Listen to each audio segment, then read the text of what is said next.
Welcome to That's My Therapy. I'm Alicia Belzer, a master's student in adventure-based counseling and experiential education. I'm Amanda Reedy, a clinical social worker working as a mental health therapist.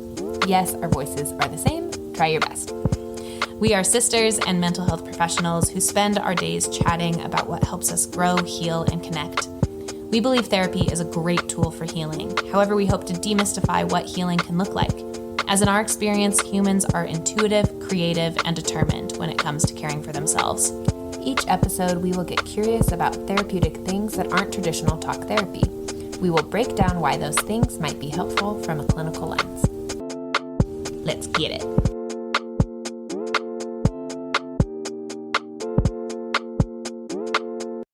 Oh my gosh.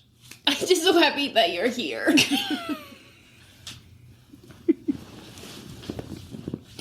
I have fallen into the deepest mini depression during this COVID. Yeah. Okay, here's what I was thinking about is that I don't know how we used to live apart. And not even, we would talk frequently. And when we did talk, it was but hours at a time. But every 2 months we would talk. Yeah. Because we don't want to. I want you in person or nothing at all. Get the fuck away from me. You know, I don't want to have a phone call. We had to do it. I just can't believe we did that for 5, 6 years. Yeah. I remember when I first moved to Boise, years? I looked at you and was like, oh my gosh, just at one point in my life, I want to live with you.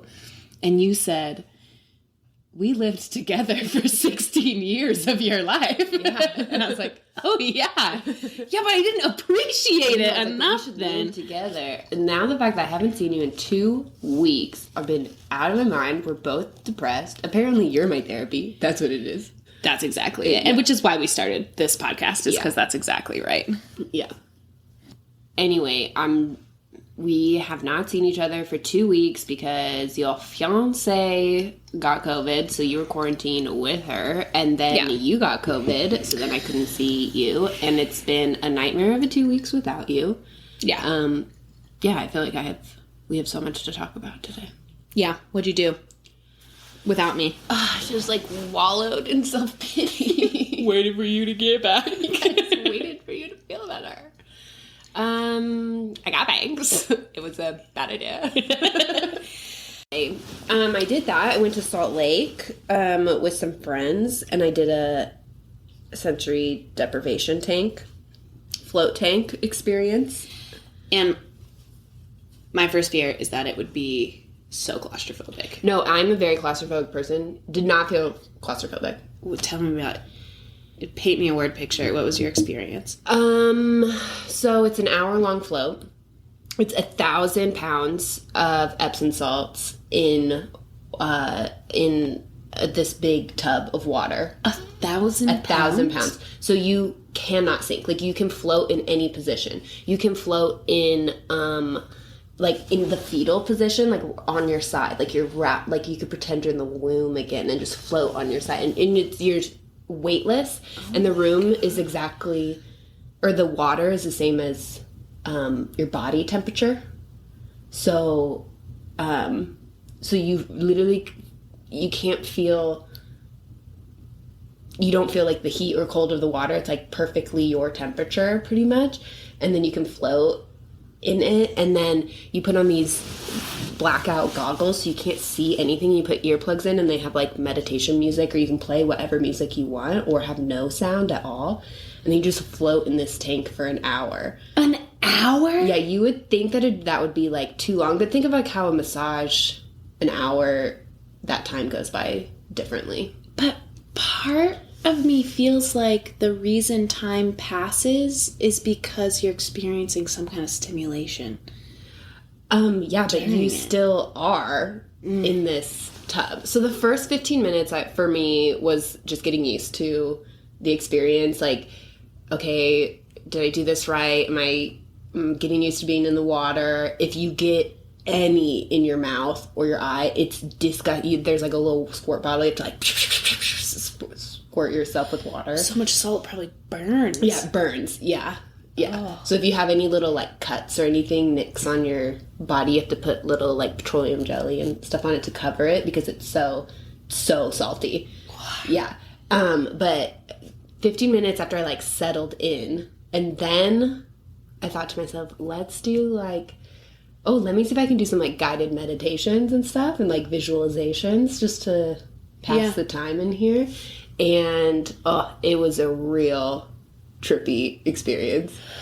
For IFS training, the leader once did, like, a guided visualization meditation, and so I was like, I'll do that from the training, which is you imagine yourself, like, at the bottom of a path with all of the parts that you know and have met before. So after doing a lot of, like, internal family systems work, I'm pretty familiar with a lot of my parts. So, and I have visualizations for them and stuff. So I imagine each one of them with me at the bottom of this path, and then I'm there too, and we're walking along together, and we walk together for quite a while. And then at a certain point you see, like, a hill or a mountain or something, and you turn to your parts and you ask if they will stay at the bottom.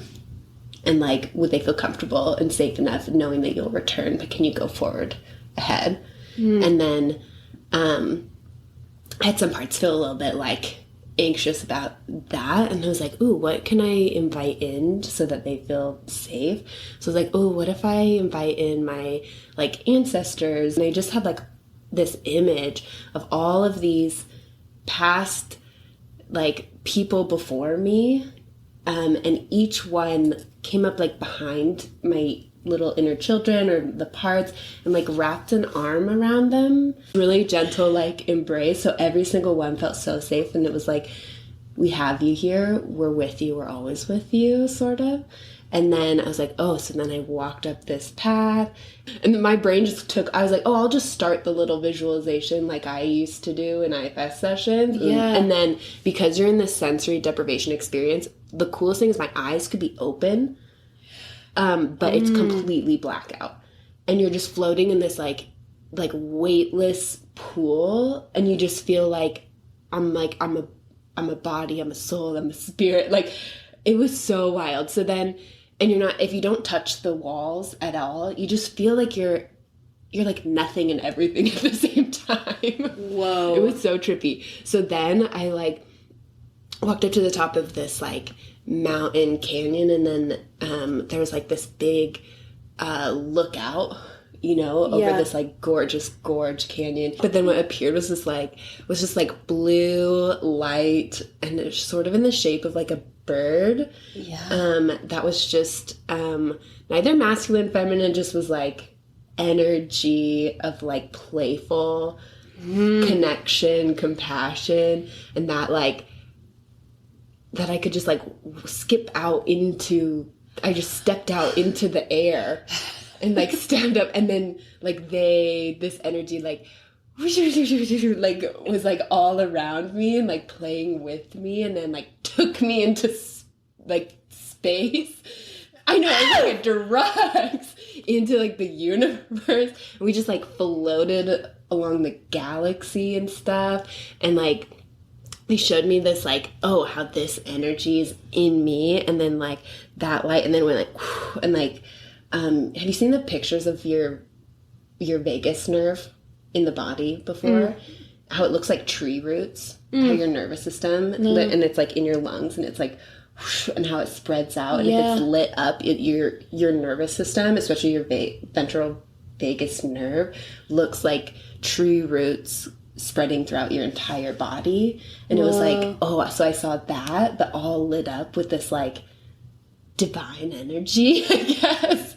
And then, like, this, like, magic bird then, like, showed me Stevie, and then, like, lit that up in her. That's my baby. And then, like, and then I saw it in you, and then, like, all the people I love, how every single one has this, like, divine light within them. It was so cool. And then I just, like, floated in the infinite for a long time with all of this energy, and I was, like, then I wanted to like push off the walls because you could like push and then like flow and then push and flow. And it was so trippy. And I was just like in this like transcendent like headspace. I'm telling you, it was so wild. Yeah. And then eventually I was like, let me skip back down to all of my like the parts of me that I left with all of my past lives or ancestors or spirit guides, whatever they were. And oh my gosh. And then they're like greeting me back like this, like guiding me through with like every single one, like put a hand on my back as we like returned together. This is what my brain was capable of. Like I just started the meditation and then my brain was like, oh, I'll run with this. And it was, this is my moment. Yeah. My swan song of a daydream. Yeah. It was like, oh, let me just like embrace all of this. Because I normally cannot meditate. I try meditating and I'm just like, I need to clean out the fridge and what should I, you know, it's just really hard for me to just like focus. But I feel like because you're in this. There's nothing else. Yeah. It was so cool. And then I was like, okay, let me try and do now some parts work. What's really been coming up for me? And this podcast has been activating in a way that I didn't expect. I was listening to the first or second episode, and you had said, this podcast feels like the most vulnerable thing that I've ever done. Yeah. And I just went, oh. I don't feel that way. I was like, really? It's just for us. I was like, I've released all expectations. I'm like, this is just us getting to hang out and talk. And then, literally, like, a couple days later, you posted it and then made an Instagram page, shared that, and I was like, you're like, okay, I posted it. I'm like, what do you mean? Where people can see it? And I was, like, flooded with anxiety. I was like, what? I am not ready for this. Apparently, this only feels not vulnerable when I think of it only as you and I chit-chatting in my living room. Yeah. And, I was like, oh, my ideal expectation for this podcast would be like, we make it, no one listens. No one. And that would be my most comfortable space. I thought it was just going to exist out there. We wouldn't tell anybody about it. And then if someone stumbled upon it, whatever, not my business. Yeah. But instead, I was like, oh my gosh, you just talked for 40 minutes about your busted ass vagina.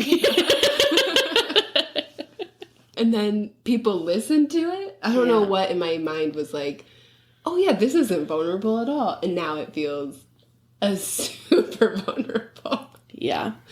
So I tried to sit with the part of me that has a real,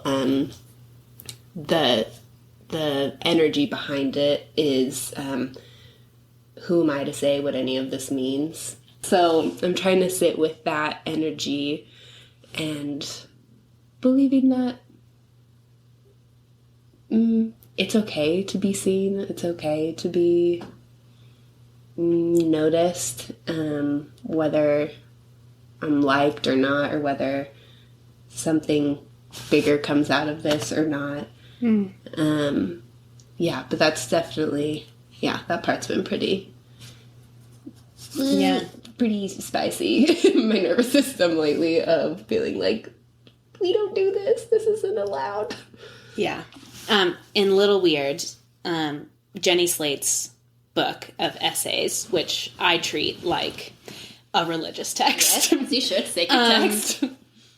I don't know, the way she describes her like need for the spotlight, most beautiful way of just like, I entered this world to say, I am soft, be gentle with me, like see who I am, and like allow a whole room to fall in love with each other at the same time through me.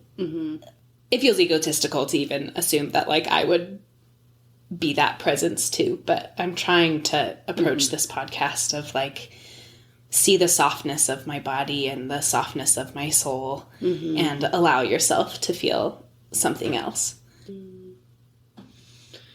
I have been sitting with this idea, because it confuses my parts a little bit in a way that's needed, is, do I believe that that's okay for other people?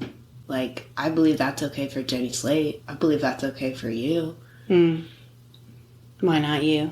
Well, and then if I hold myself in a different category or standard, then what I'm actually saying is you don't believe that that's okay for other people. So if it's okay for them, it has to be okay for you. Or you're treating yourself as either better than or less than. So if I am really wanting to live within my values and who I really think I am, which is someone who is very capable of compassion and empathy for other people's situations, that means I have to extend that to myself. So I'm trying to extend that to other areas of my life. Like, do I believe it's okay for somebody else to do this? To be vulnerable in a public way? Yeah. To talk about the things that they're passionate about? To take up some space? Yeah, I really believe that. If people are following what they want to do, I want that for them. Yeah. So I either have to say I actually am judgmental of that, or I have to extend that same compassion to myself. Yeah. This is just two people having a conversation. Yeah. And that I know how to do. I don't know how to do anything else bigger than that, but I can always return to this. Yeah. Yeah. I do a thing called Recipe Night every week where I get together with like dear friends who are also big therapy nerds, and we're all talking about like our most difficult jobs, where like what tools, what mantras, what practices did we do to like continually enter these difficult spaces. And like my friend Kat would say, like, before I enter a space with a client, I don a veil that's permeable. I can see through it. I can experience life through it, but there's a barrier. And she physically drew a barrier around herself, a veil. A friend like washed her hands before and after every session. And I started thinking, it was like, okay, have I ever consciously done this? I was thinking, what did I do different in wilderness therapy that I've kind of lost? And I realized that when I picture myself leading in wilderness therapy, I was radiating sunshine. Not positivity, but like it was like from within myself, kind of like a veil, but from within myself, light escaped through my skin and like created this bright, warm aura. And what happened is I had a complete barrier to other people's emotions. Like they could not penetrate this light. But rather than the barrier I placed toward others while teaching, which was like a solid wall. Right, like protected. Like, armor. and it was cold and it was it was like metal, stone, like boundaries. And I was protected, but the thing that was different was in wilderness therapy, I was also like streaming warmth and compassion toward other people while being totally protected. Like it was the same thing that made me feel safe, made them feel safe. And yeah, I forgot about that conversation until now, because I can totally don that with this podcast. Like if I can just exude white hot compassion for yourself, for myself and others, like I'll be protected. I'm so excited to talk to you today because you have some things to tell us about a very special time in your life. Yeah.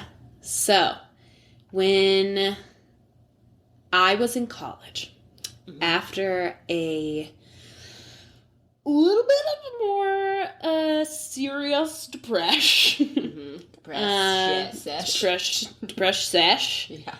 Yeah, I like failed a few classes. I got out of a really icky relationship. It's come out?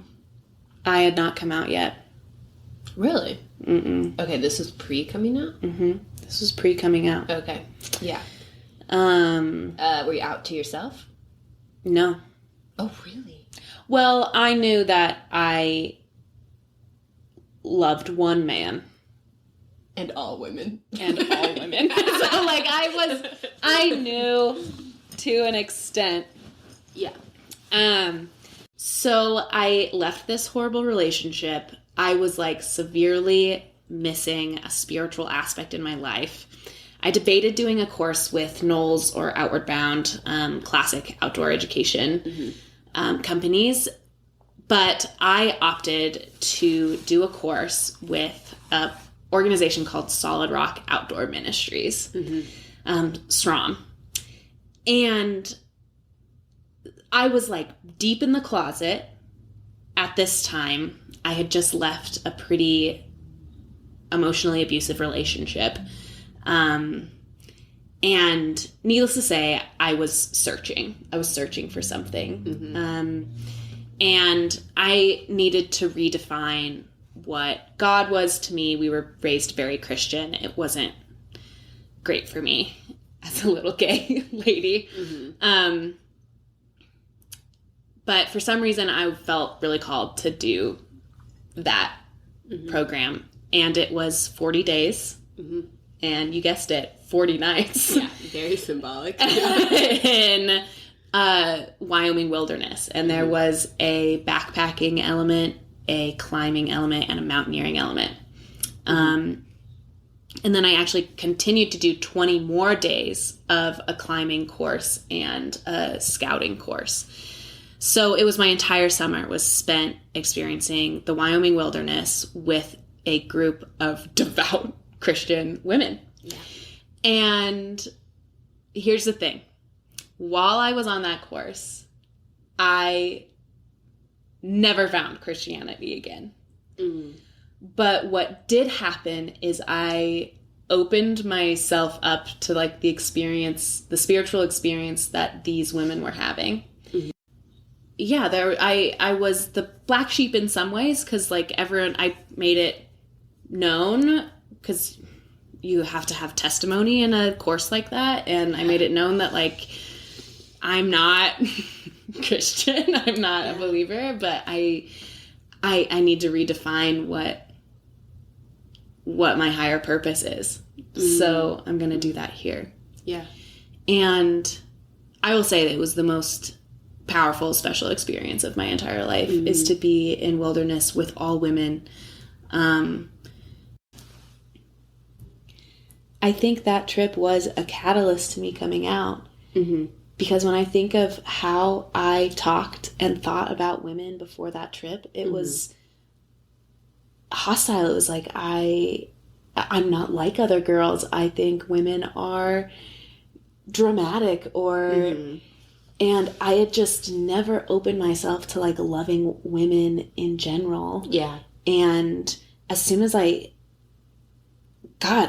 unlearned the patriarchy within myself that trip. Yeah. And I was like, I hope I never speak to a man again. No, it was just, but just like, it was enlightening of. Yeah. And the way that I cherish, female friendships now. They are my most treasured. Yeah. Relationships. I mean, protect at all costs. Yeah. And that trip was really the catalyst of, like, oh God, I love women so much that I also want to be with them. I want to smooch them. God, I want to kiss them. Kiss them right under the little touch eye corner. Yeah, the crevices. Yeah. Coincidentally, like, I did a lot of gay stuff on that trip, and I... like hiking?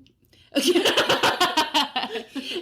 I mean, like, hobby-wise, yes, but also, like, me and my friend would, like, snuggle each other to sleep every night, and, like, we would just all give each other so many little kisses, and, yeah, me and one other participant in particular, like, at one point, this Southern woman who was on the course just looked at us while we were, like, peering into each other's eyes on a climb. And she was just like, oh, damn, y'all are in love. That's what she said, and that's, like, sticks in my head forever. And I'm like, oh, we are. And we're both, like, we all both bonded over like our serious heterosexual relationships outside of the course. And we were just like, we've just like never experienced female platonic intimacy.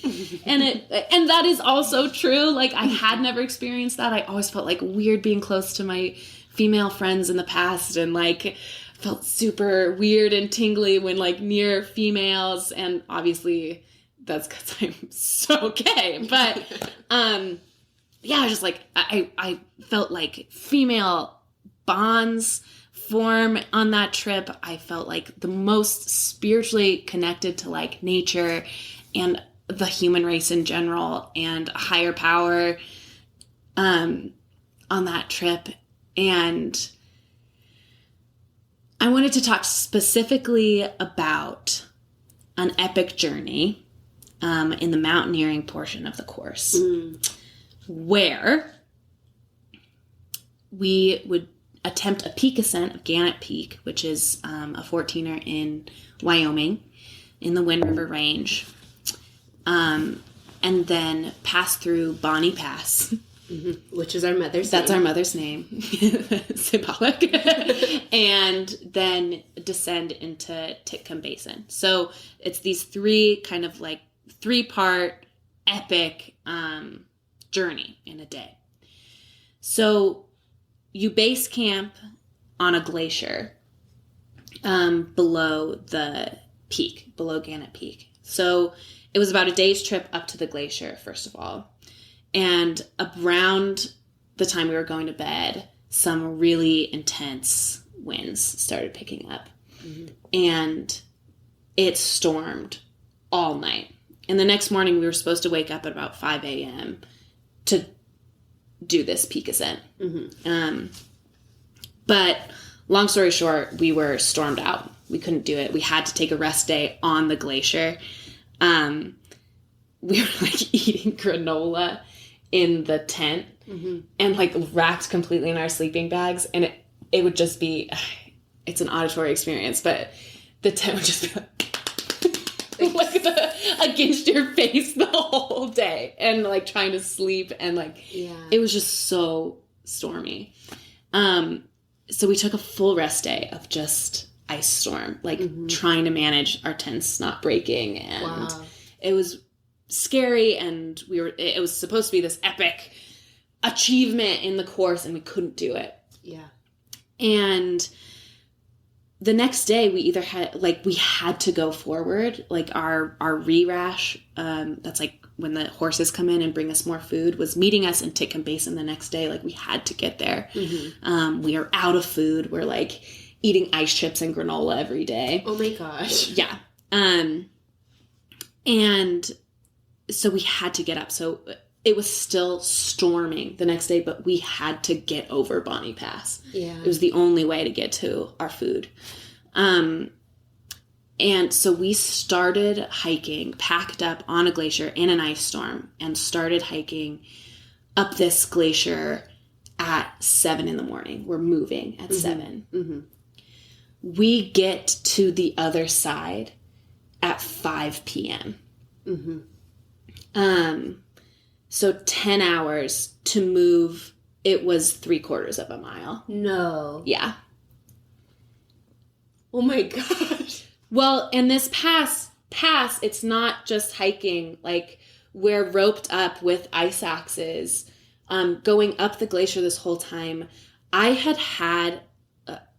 thought it was altitude sickness, like low grade. It's just like headache and super woozy. I had passed out that morning before leaving. It turns out it was like hypothermia, because what had happened the week before we got to this glacier, it had rained all week. So all of our stuff was soaked. So like all of our body temperatures were just like too low. And then after not moving in an ice storm, like we're all like locked up, like not thinking well.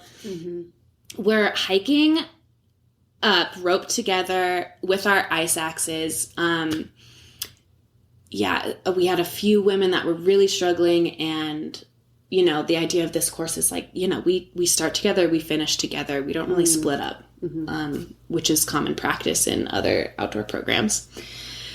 So long story short, it took us so long to like set up rappels and set up rope systems to get up and down this pass.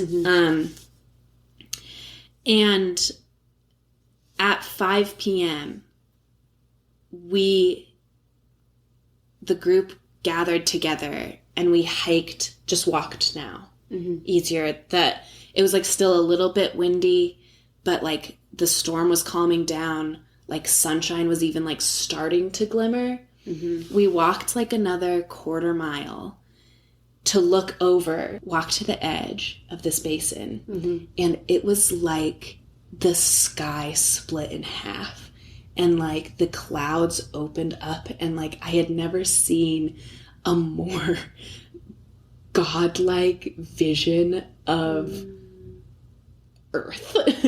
And so like the sun just like all hit us at once. Like I feel like my body temperature like immediately like rose to its normal level. Like I had like this sense of clarity.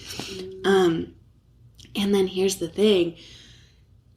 So we're all just like basking and looking at Titcomb Basin, which is the most, just a beautiful valley in the Wind River Range. It's nicknamed Water World because there's like these beautiful glacier lakes that are connected with like natural water slides that on like hotter summer days people like ride between them like slides. So it was this moment of, after doing something so hard, we saw something so beautiful, and it felt like such beautiful retribution. But here's the thing, we had to hike another 7 miles to get to our base camp. That day? That day. With no food? We had like enough food for dinner, and then we would get our re-rash in the morning. Wow. Yeah. So we hiked into the night. And to this day, I call that hike my epiphany hike.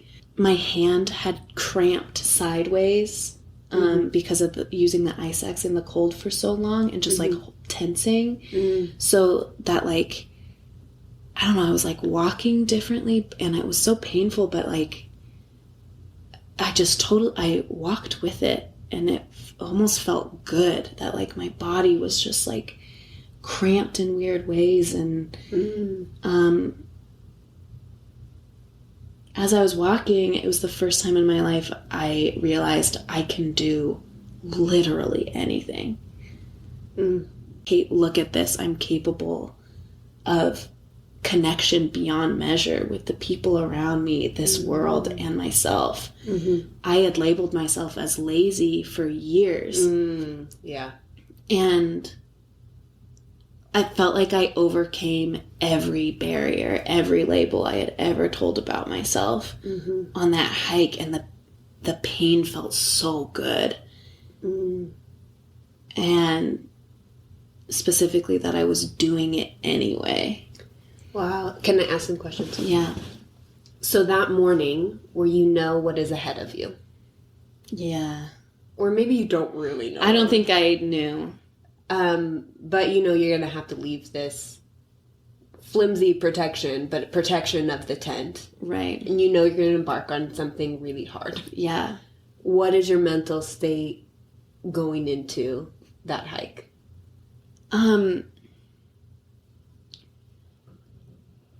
Honestly, it was so fuzzy. I was so cold. Yeah. It was an out of body thing. Yeah. It was just like, I know I'll do it because I have to. Because you have to. Yeah. Like, my relationship with my body at that time was just enough to like take the next step forward. And what are the things happening inside your head as you have to keep going? Were there thoughts? Was it just a deep knowing within you? It was a knowing. The next step has to happen, and it will happen? Yeah, it was we get there when we get there. Yeah. So how do you integrate this experience? Because you had a really significant, powerful experience in a vacuum, right? Definitely. 40 days, 40 nights in backcountry wilderness. How then do you take what you learn here and integrate that into into life, because this powerful experience sometimes can exist only in this one space. Well, let me tell you, I have failed so many times at doing just that. You're right. Particularly when you first leave the vacuum. Yeah. You have such clarity and you have this new ambition that was like breathed into you by wilderness. Mm-hmm. And then you realize there are so many obstacles in normal life. And there are the barriers that you had before leaving still exist in you. Mm-hmm. So coincidentally, I had a new picture going forward. I had clarity, but I fell into, again, a really deep depression after the 40-40. Mm-hmm. Because I felt like I knew all these things, but I couldn't integrate them. Like, why? Like, I can't do it. I found this out about myself, and now I can't do anything with it. It seemed so unfair. I had to learn that those ideas could have a place in real life, but they have to adjust. More intense wilderness experiences always help me get back to that place. Even like small communes with nature help me get to that place. Spiritual practice in general helps me get to that place. What does that place mean, or what does that feel like to you? How do you know when you're in that place versus when you might be stuck in something else? What does the returning feel like? It feels like a knowing.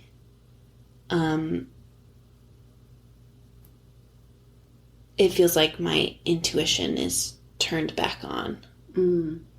It's not necessarily a good feeling. You can have clarity on really horrible things too. Yeah.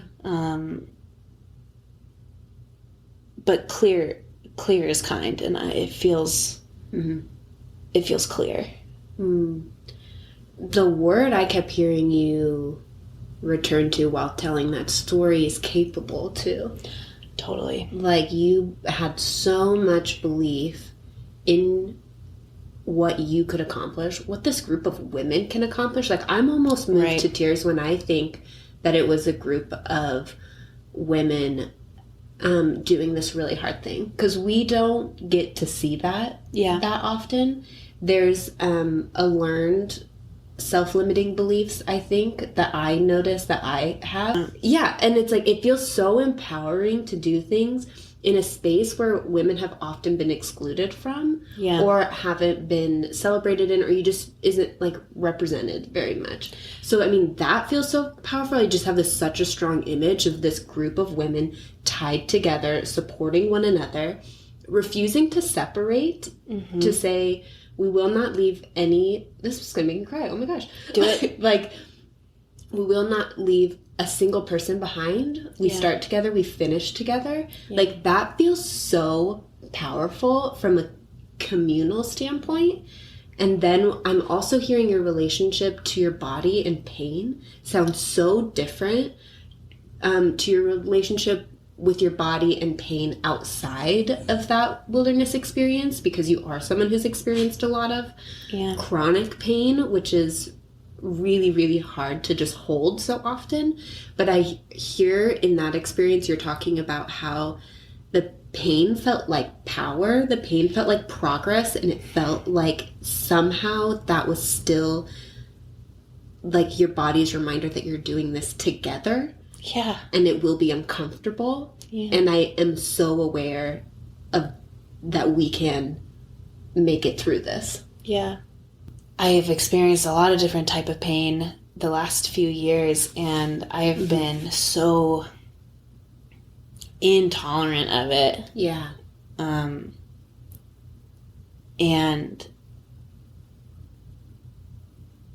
yeah, I think I needed a reminder that pain was power at a time. Yeah. Yeah. I'm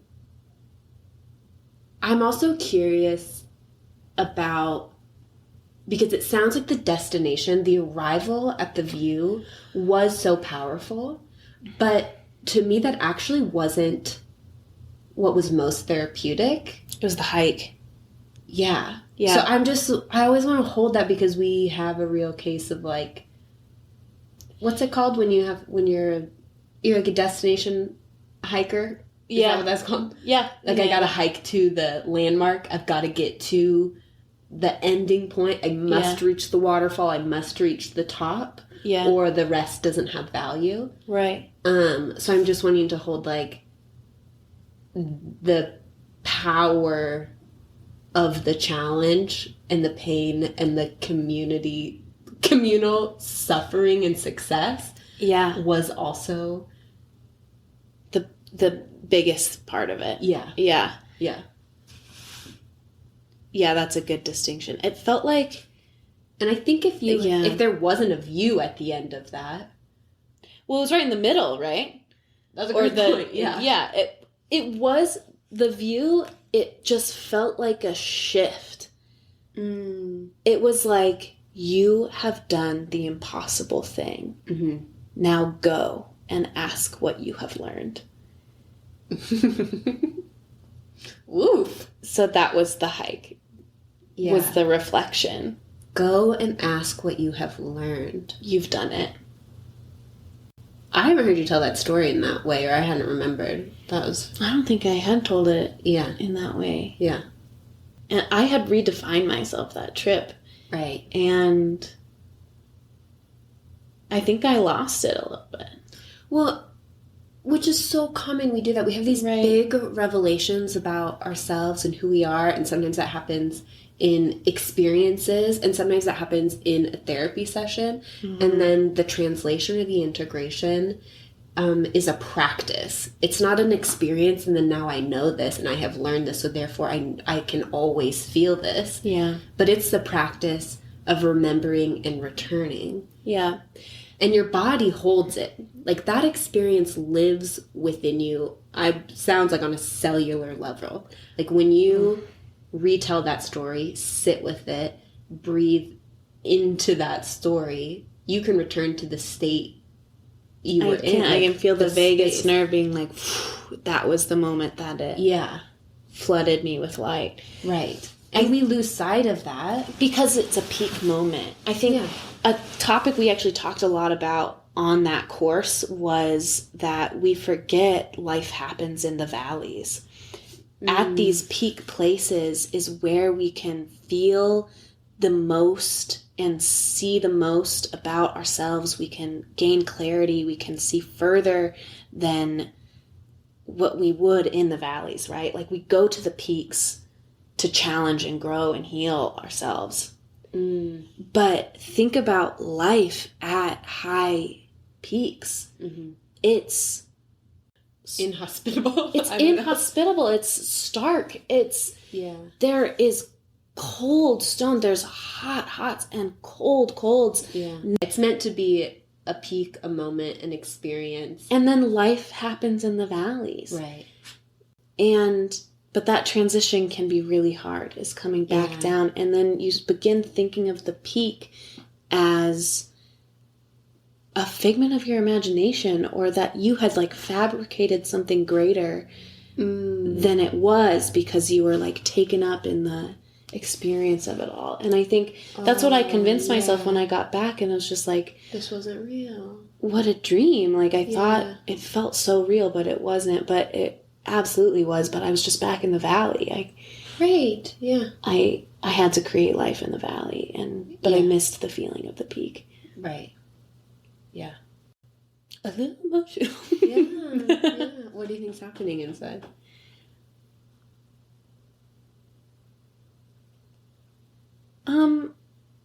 The phrase that is coming up is, I really miss myself.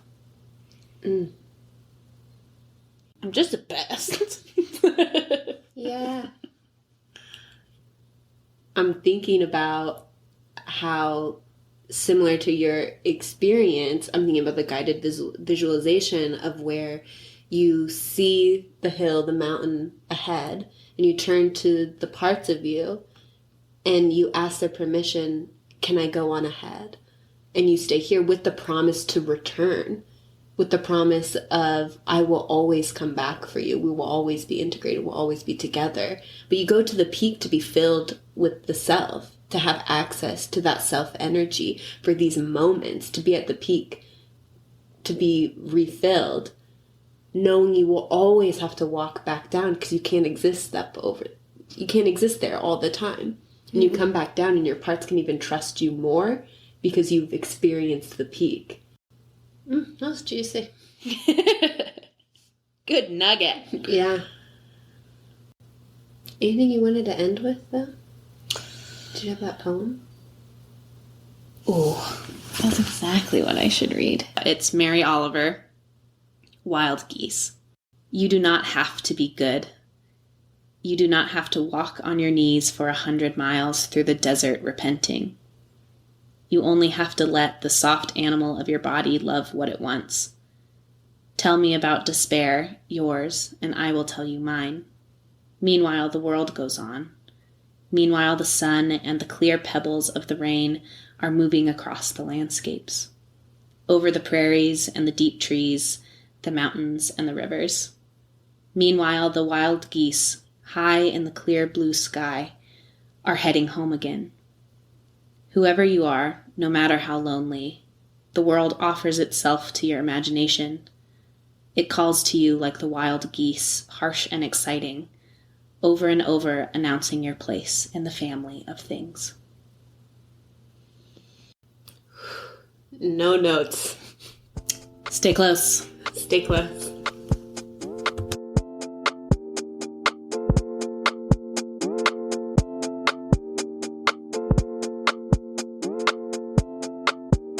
So it got a little bit spicy for me, where I was like, no, this is going to go out in the world. And I'm like, where other people live? What? Where they could listen and then ask me about it? No, thank you.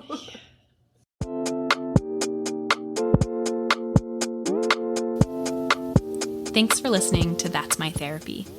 If you are seeking resources to care for your mental health, a good place to start is Psychology Today's list of qualified practitioners in your area, or by contacting your insurance provider to get a list of in-network clinicians. If you are feeling suicidal or needing immediate help, you can reach the Suicide and Crisis Lifeline by dialing or texting 988.